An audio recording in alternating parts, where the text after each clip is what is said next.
Monday at Chelsea is known for the celebrities that come to enjoy the gardens and, like all of us, looking for inspiration.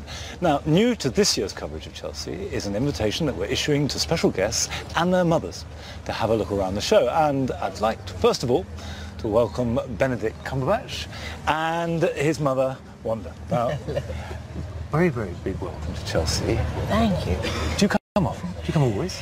No, I've been only 3 times before, and the last trip was 3 years ago. And it was very, very crowded, and I thought, I don't think I could do it again, but here I am, and I love it. It's so worthwhile. It's only that when it's very crowded, you can't actually get up close sometimes to the places you particularly want to see. And but today it's been wonderful. Are you a keen gardener? Yes, but only an amateur gardener. I mean, well, we're all only amateurs. Well, I started off with a balcony and window boxes, and then we were lucky enough to acquire a cottage 25 years ago. And I'm a cottage gardener, and actually I have to hand it to my husband. He does all the donkey work, and I sit back and say what colours I'd like. And does Benedict help? Has he grown up? No, no, he doesn't. I used mowing the lawn sometimes, but it's rare. I can't take any credit away from Mum and Dad. It's utterly them. No, when he was little, I used to get him out of the balcony and endlessly deadhead petunias. Yes. And I always work on the gardening grease when I'm there as well. Yes, you do. In Greece yeah. Do you need that sense of sort of exotica and being away to engage with it?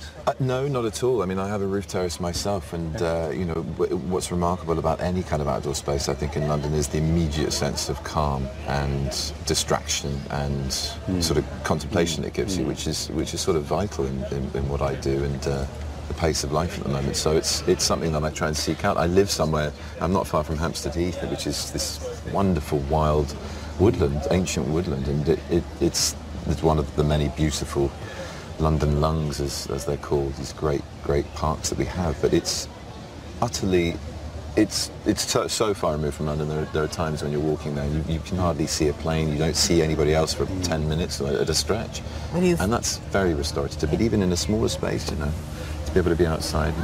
You spent your early life in Kensington Gardens, of course, the first. Yeah, which was a very beautiful royal park years ago, and mucked around like most kids do. I mean, that was my abiding memory with gardens with you, was just being told, would you just get out of that flower? You know, just the typical thing of hiding amongst foxgloves. Couldn't understand that you weren't allowed to pick the flowers. Yeah, but wonderful that you play in gardens. It's not all too solemn and serious. Yeah. Now, between you, you know, you've got a roof garden, you've got Hampstead Heath, you've got a cottage garden.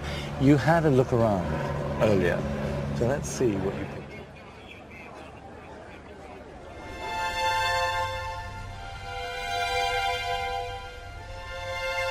It's brilliant bringing Mum here because, you know, gardens have always been a part of both of our lives. Both my grandparents had gardens. Mum only had a balcony until I was about 12, but even that was flooded with geraniums. It's just nice to share such a sort of British occasion as well.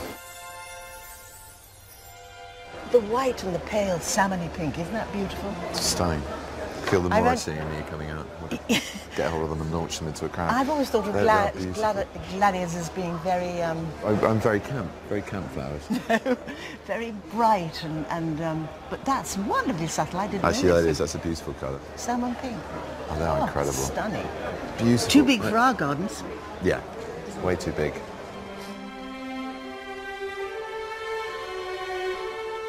No, does this bring back any memories? Yeah. It really, I mean, even the driftwood as well, like, look, Gran really reminds me of our garden in Brighton. She was always collecting beautiful objects from the beach and then mixing it with bamboo, just like here, this sort of oriental with the very sort of formalised oriental with something very organic and found. These, couldn't you have a little tiny one in a tub? No.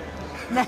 Well, no, the problem is, it's so overexposed on the roof terrace because it's south-facing. And I mean, the little ones are beautiful, but I think what's great is when they're uniform. I couldn't do something sort of as flashy and wild as this. No, not really, because it's such a small space. There needs to be something a little bit more organised. I just thought it would be rather romantic, just flowing in the breeze. It will be very romantic.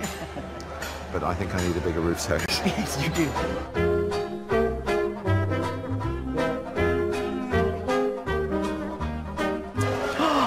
Look at these. They're so beautiful. You see, I can only grow little ones like that in the garden. Why? It's we're in a frost pocket, you see. Well, that's we have to keep taking care of them. It's a small garden, it's exposed, isn't it? Yeah, and blue lupins too.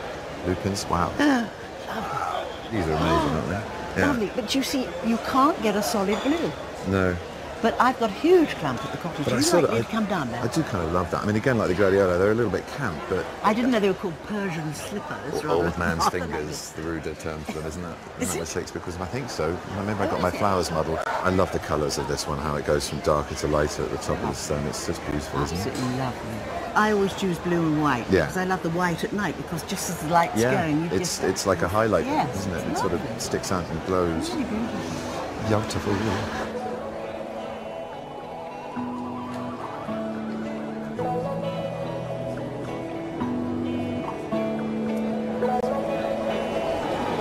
Oh, and this wonderful stone. topiary, isn't it lovely? It's really beautiful, isn't it? Nice to get out of the sort of hotness of the... Yes, it's so cool and simple. Oh, look, my blue. It's your blue. It's just so lovely and simple. A shaded seat for two. Sit ye down, Mother. It's quite cold. Oh, lovely. It's nice. Great. So what did you think, Mum? What did you think of Chelsea? I think it's wonderful, and thank you very much for bringing me along. I mean, it's just lovely. I would never have got here without you. And one day you're going to have a garden like this. One day.